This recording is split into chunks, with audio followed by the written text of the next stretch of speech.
Hello, viewers, and welcome to this edition of The Third Eye. First of all, kindly, if you haven't subscribed and you're watching this channel, please subscribe.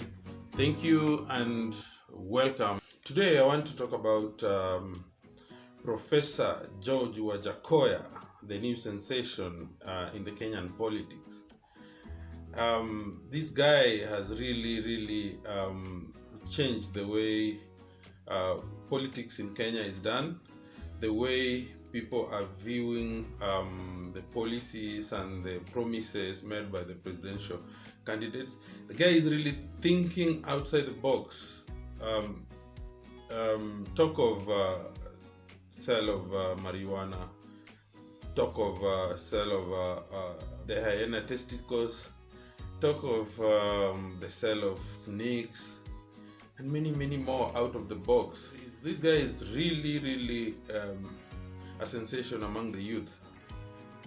From my own opinion, Wajakoya could be an idea of the state, a project of the state in order to deflate or pick from Ruto's ballots. But who is this Wajakoya? Who is this Wajakoya? Where did he come from? And why is he here now?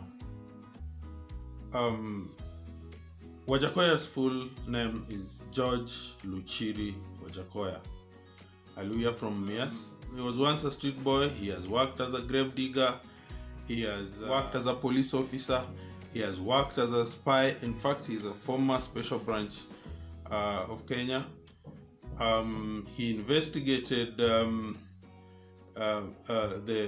Ukomada. He's really worked his way up. He's well learned. Actually, after the Ouko fiasco, in which he turned from being an investigator to the investigated, he fled to UK after getting an asylum from the UK embassy, where he stayed for a while. Actually, that's where he got his first degree, and then got his master's, and then I think he went to the US, where he got another master's before being admitted to the bar, to the US bar. So is in total, believe it or not, Wajakoya has more than 16 degrees. 16 degrees. Talk of an obsession in learning. So up until recently, no one knew Wajakoya, but suddenly Wajakoya appeared. And to me, that when a dog is barking, and when a dog wants to bite you, don't blame the dog, find the owner. Why am I saying so? Take, for example, if I asked, who are the major voters or the major people who identify with Deputy President William Ruto? The youth. Who are the people who identify with marijuana, bang, the most in this country or anywhere in the world? The youth. Who are the people who call themselves hustlers? The youth. Who are the people who find solace mostly in marijuana? The youth. So I was watching a discussion this morning in one of the mainstream media, and they were saying that at 4%, remember Wajakoya got 4% from the TIFA poll that was recently released. where Raila led by 42% and Ruto followed by 39%. And the third person was Wajakoya at 4%, which is huge. This 4% originally would have gone to Ruto, according to me, and Ruto would be ahead. But see, the 4%, if Ruto were to take it, would propel him above the former Prime Minister Raila Amolo Odinga. But the rate at which Wajakoya is rising and the demographic that he is appealing to, you would see that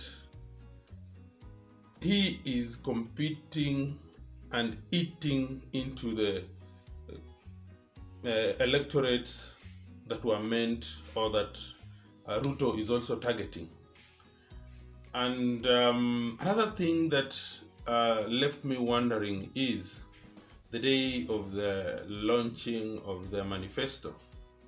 For some reason, Wajakoya launched his manifesto the same date and the same time Ruto was launching his. To me, and even Ruto himself has complained about this, that a fellow was propelled or catapulted during his launch so that they can share the airtime, which to me makes sense, because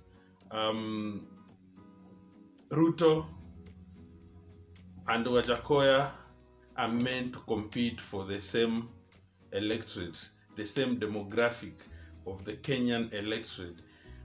I don't know why. I don't know who will benefit. Your guess is as good as mine. But I think that this is by design. It's not by accident.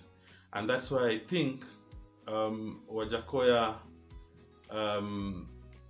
could be a state project. Remember, Wajakoya was not in the picture up until recently, around, I think, maybe March. That's when Wajakoya surfaced up. And no one knew Wajakoya.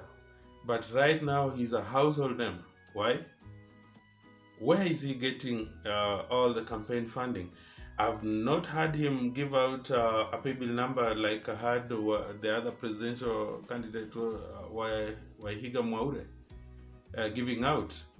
But Wajakoya's campaign seems a well-funded campaign with all the theatrics, but it seems like a moneyed campaign and well-managed one.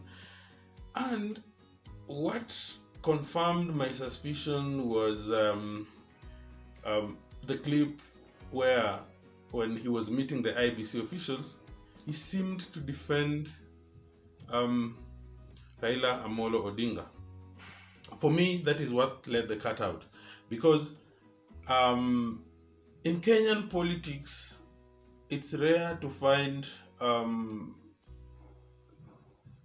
a presidential candidate saying some kind words to a fellow presidential candidate, or rather a competitor. But Wajakoya had good things to say about Raila Odinga, and he seemed to defend him from the insults he's been receiving lately from his closest competitor, William Ruto. He said that were it not for the struggle that Raila went through and the torture that he went through, him and many others would not be alive today, and not even, let alone contesting the election. Let's watch the clip. I have it. And if you're watching this video and you haven't subscribed, please subscribe and hit the notification button so that you don't miss what we'll be discussing next. Our next video is going to be lit. Please subscribe. I beg you, you'll never hear Professor Wajakoya talk against any presidential candidate in a debate. You'll not see me talk about Raila. Raila is an enigma. Whoever doesn't trust and know and respect Raila, take it to the bank. He's a man that I respect because I'm standing in this platform because of the freedom, because of the role Raila Amolo Odinga has played. I'm not trying to say that I'm supporting him, but the good part of Raila makes some of us to stand here in freedom. And yet you'll get some presidential candidates abusing Raila. On that one, I say no. And I've also revoked. There it is. You can see he said very clearly that he, apart from saying that his campaign will be without abuses and insults, he also came to the defense of the former Prime Minister Raila Amolo Odinga, which to me was so obvious that he was actually directing his salvos to William Ruto, and he was for some reason he was trying to bring out the aspect that compared to Raila, Ruto has never fought for anything in this country. And throughout the campaign, and especially last week, there's been an exchange between Wajakoya and Ruto. Ruto and his men saying that Wajakoya is a British citizen. George Wajakoya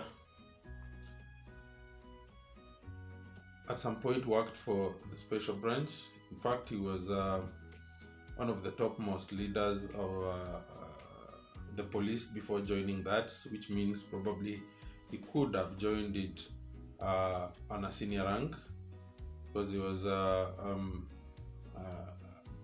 by the time he was joining special branch, he was a senior inspector of police. So to all intents and purposes, Wajakoya is a product of the system. And for someone who has been running away from the same system to suddenly decide to come back should beg a lot of questions. Why now? Where has he been? And what is his mission? Maybe if we got answers to this, then maybe we would understand my concept or my theory that George Luchiri Wajakoya is working for the system. I don't know what you think, but my thoughts are that for some reason Wajakoya will eat into the vote basket that was originally meant for William Ruto. Comment below and tell me what you think. Tell me if I'm right. Tell me if you've thought about it. Tell me what you think and let's discuss. Thank you so much, and thank you for watching, and please subscribe to this channel. Hit the notification button. Let's discuss the Kenyan politics together. Thank you so much.